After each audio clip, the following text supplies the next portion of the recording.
साल 1997 था। उत्तराखंड के एक छोटे से गांव चिलरौना में लोग दिन ढलने से पहले अपने घरों में बंद हो जाते थे। गांव ऊंचे पहाड़ों के बीच बसा था, चारों तरफ जंगल और नदी के झरने। गांव में 400 से ज्यादा लोग नहीं रहते थे, लेकिन उस साल एक अजीब डर ने सबको जकड़ रखा था। डर का कारण थी सविता। सविता गांव की एक सीधी सादी लड़की थी।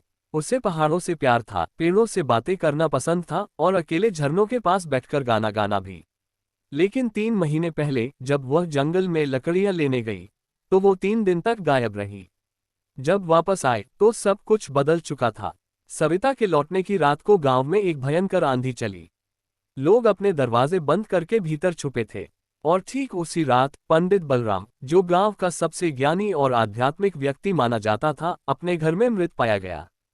चेहरा ऐसा जैसे उसने कुछ बहुत डरावना देख लिया हो, आंखें बाहर निकली हुई, शरीर अकड़ा हुआ। गांव में अफवाह फैल गई, वो कोई और है। वो सविता नहीं, कोई और है जो उसकी शक्ल में हमारे बीच आ गया है। सविता के माता पिता ने गांव के पुजारी से पूजा करवाई, लेकिन हर पूजा के बाद अजीब घटनाएं और बढ़ जाती। जैसे रात को घर की दीवारों से खून टपकना, मवेशियों का बिना कारण मर जाना, बच्चों के सपनों में काली औरत दिखना। सबसे डरावनी बात तब हुई जब गांव की एक बुजुर्ग औरत कमला देवी, जिसने सविता को सबसे पहले देखा था, वो अगली सुबह अपने आंगन में उल्टी लटकी मिली। गांव का एक नौजवान लड़का राहुल, जो शहर से पढ़ाई करके लौटा था, इन घटनाओं की तह तक जाना चाहता था। उसने गांव के स्कूल की पुरानी किताबों और दस्तावेजों को खंगालना शुरू किया। एक रजिस्टर मिला 1943 का। उसमें लिखा था, एक लड़की शिवानी जंगल में 3 दिन लापता रही थी।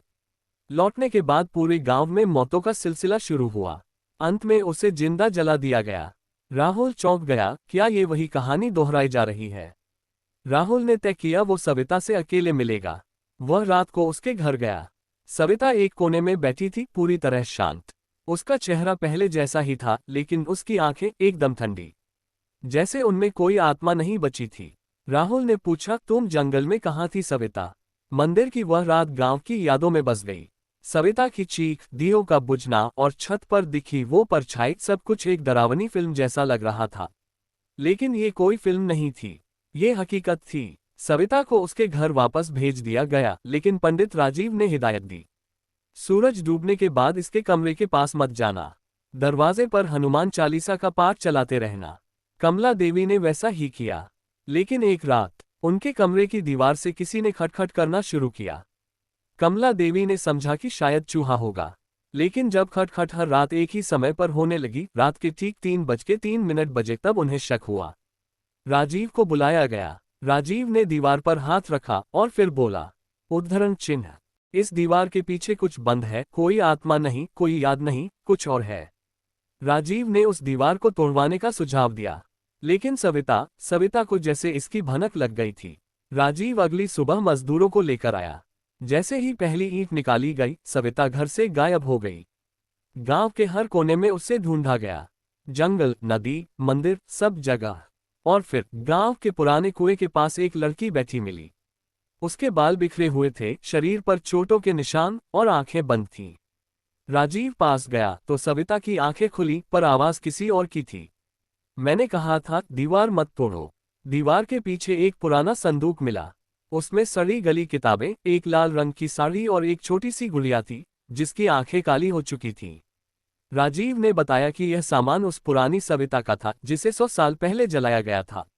उसकी आत्मा को बांधने के लिए ही यह सब एक दीवार में सील किया गया था। जब ये सविता जंगल में गई थी, वहीं उसने उस पुराने स्थान को छू लिया जहां आत्मा सो रही थी। उसी क्षण आत्मा उसके शरीर में प्रवेश कर गई। राजीव ने गांव वालों से कहा कि आत्मा को शरीर से बाहर निकालने का आखिरी मौका है, अग्नि परीक्षा। गांव के पुराने मंदिर में लकड़ियों की चिता तैयार की गई। आत्मा को शरीर से बाहर लाकर फिर उसी जगह जलाना होगा जहां वो पहली बार मरी थी। सविता को बेहोशी की हालत में लाया गया। चिता जल चुकी थी। राजीव ने मंत्र पढ़ने शुरू किए और तभी सविता का शरीर हवा में उठ गया। उसकी आवाज गूंजने लगी, मुझे जलाया था, अब सब जलेंगे। आसमान में बिजली कड़कने लगी, पेड़ हिलने लगे। सविता के शरीर से धुएं जैसी कोई चीज बाहर निकलने लगी, जैसे काले धुएं की एक औरत। राजीव ने मंत्र तेज किए। चिता की आग जलती रही। आत्मा ने राजीव पर झपट्टा मारा, लेकिन तभी राजीव ने वो गुड़िया जो संदूक में मिली थी आग में फेंक दी। जैसे ही गुड़िया जली, आत्मा की चीख आसमान को चीरती हुई सुनाई दी, आ आ आग, मत मत, और फिर सब शांत हो गया। अगली सुबह सविता को होश आया। उसे कुछ याद नहीं था, न जंगल, न दीवार, न आत्मा। गांव वालों ने राहत की सांस ली। दीवार फिर से बनवा दी गई, लेकिन इस बार उसके अंदर कुछ नहीं रखा गया, क्योंकि अब आत्मा हमेशा के लिए जल चुकी थी। शायद अगर आप समझते हैं कि आत्माएं एक बार जलने के बाद शांत हो जाती हैं, तो शायद आपने उसके जैसी आत्मा नहीं देखी। सविता अब पूरी तरह ठीक थी। उसके चेहरे पर मुस्कान लौट आई थी। गांव फिर से पहले जैसा शांत हो गया था। लोग खेतों में जाने लगे थे, बच्चे फिर से हंसने लगे थे। पर एक इंसान अब पहले जैसा नहीं था, राजीव। राजीव अब मंदिर नहीं आता था। वह अकेले रहने लगा था। गांव वालों से कट गया था। उसकी आंखें थकी हुई, चेहरा सूखा हुआ और मन अशांत लगने लगा। एक रात गांव के एक बुजुर्ग धीरज चाचा ने देखा कि राजीव पुराने मंदिर में अकेले कुछ बड़बड़ा रहा था। उनके मुताबिक राजीव किसी को पुकार रहा था। तू नहीं गई, मैं जानता हूं, तू अभी भी यहीं है। राजीव पर एक शक गहराता जा रहा था। क्या सविता की आत्मा पूरी तरह जली नहीं थी? क्या उसका कुछ हिस्सा राजीव में आ गया? गांव की पुरानी किताबों के अनुसार, यदि कोई तांत्रिक आत्मा को बांधने के समय पूरी तरह शुद्ध न हो, तो आत्मा का अंश उसे छू सकता है। राजीव के साथ शायद यही हुआ।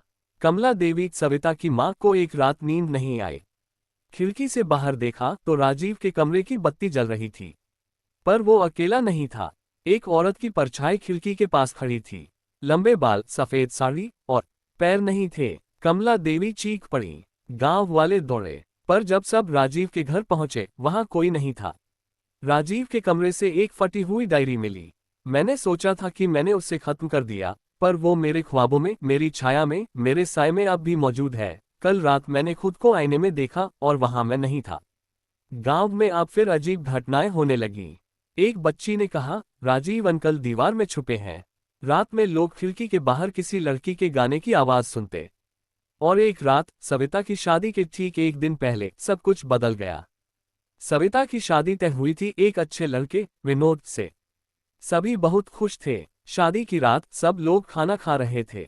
तभी लाइट चली गई। अंधेरे में किसी ने सविता का हाथ पकड़ा। विनोद, तुम? सविता ने पूछा, लेकिन जवाब में एक ठंडी सी फुसफुसाहट आई।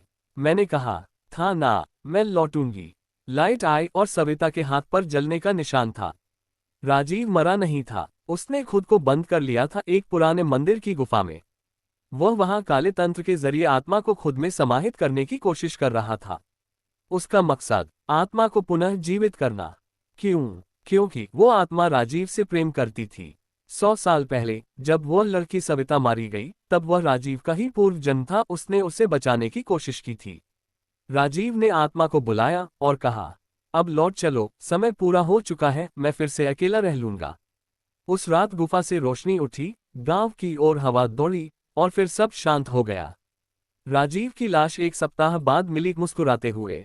आज भी लोग कहते हैं, अगर आप चिलरौना गांव जाएं और रात के 3:03 पुराने मंदिर की ओर देखें, तो कोई लड़की दिए के पास बैठकर गा रही होती है और एक युवक उसकी आंखों में देख रहा होता है। कहते हैं, प्यार कभी नहीं मरता, आत्माएं भी नहीं।